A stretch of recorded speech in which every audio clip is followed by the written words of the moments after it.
Welcome to the Fifth Quarter Extra presented by the Ursa Automotive Group. I'm Alex Wiederspiel. Ben Eschenball will join us in a few moments. Lots to get to tonight on the show. We'll go behind the scenes with the Lincoln Cougars in the minutes prior to last week's game. I'll show you what makes the Tucker County Mountain Lion defense one of the top small school units in the state. And we'll also have highlights from University, Ritchie County, and Preston playing outside the area tonight. It only took 2 seasons for Ritchie County to win as many games under head coach Mike Dawson as they had won in the previous 10 years combined. Almost overnight, the Rebels went from Class AA doormat to playoff contender.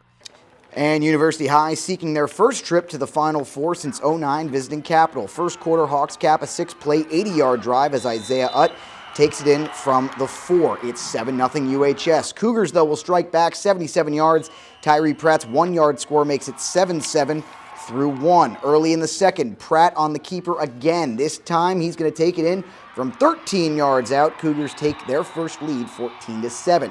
Next possession, Kashawn Haley stretches it wide, breaks a tackle. He's in from 16. CHS now up 21-7. Cougars driving again, Haley in again. This time it's a 2-yard touchdown. Cougars lead 28-7. Final minute of the half, University goes to the air, but Edmund Harvey's going to jump this route. And he is, of course, gone. 43-yard pick six. Cougars up 4 scores, 35-7 at the half, 35 unanswered after that first UHS score. Third quarter now, Cougars going to put it out of reach. Silas Nazario goes in untouched from 7 yards out. Capital will end University's season with a 65-14 victory. University finishes the year 10-2. 24 hours from now, Wheeling Island Stadium will be filling up for the Class AA state championship game between Bridgeport and Wayne. Statewide, football fans may be getting their first look of the season at BHS, and they likely won't recognize their offense. But largely because of the play of quarterback AC Caldera, the Indians have racked up a school record 552 points. Caldera was the backup quarterback to Troy Anderson last year, but when he was pressed in duty, he made it clear to the coaching staff that they had to find a starting role for him in his senior season. The pistol offense was the perfect fit for Caldera. 20 years ago, Coach Bruce Carey applied for the head coaching gig at One Eagle Way. He didn't get the job, but eventually he found his way to Bridgeport High School, where he coached for 13 years, bringing the Indians a state title in 2000. But in 2009, Carey began having serious health problems. A tumor on his spinal cord forced Carey into a wheelchair and an early retirement. I had a tumor on my spinal cord that paralyzed me, or in my spinal cord, and it just took that long to. It took me 6 months of just rehabilitation to get out of the wheelchair.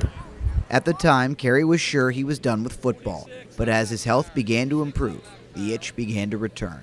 The longtime Bridgeport coach had escaped from his wheelchair and was walking once again.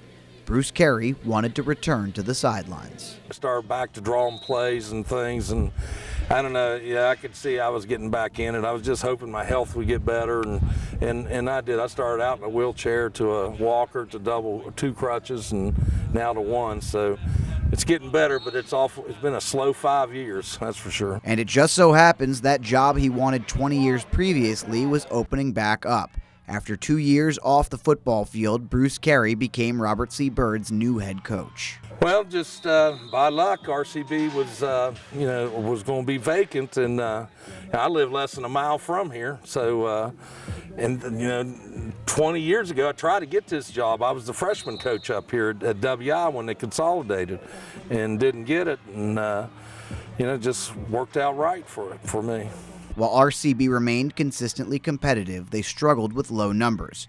While going as far as the Class AA semifinals in Carey's first year in 2012, the program still faced serious depth problems and returned only 7 players in 2013. Build some depth, get us back to where we have a freshman team, a JV team, get the numbers back up, and be consistent in what we're doing out there. I think I think that's what Bridgeport does, and I think that's what every good football program does.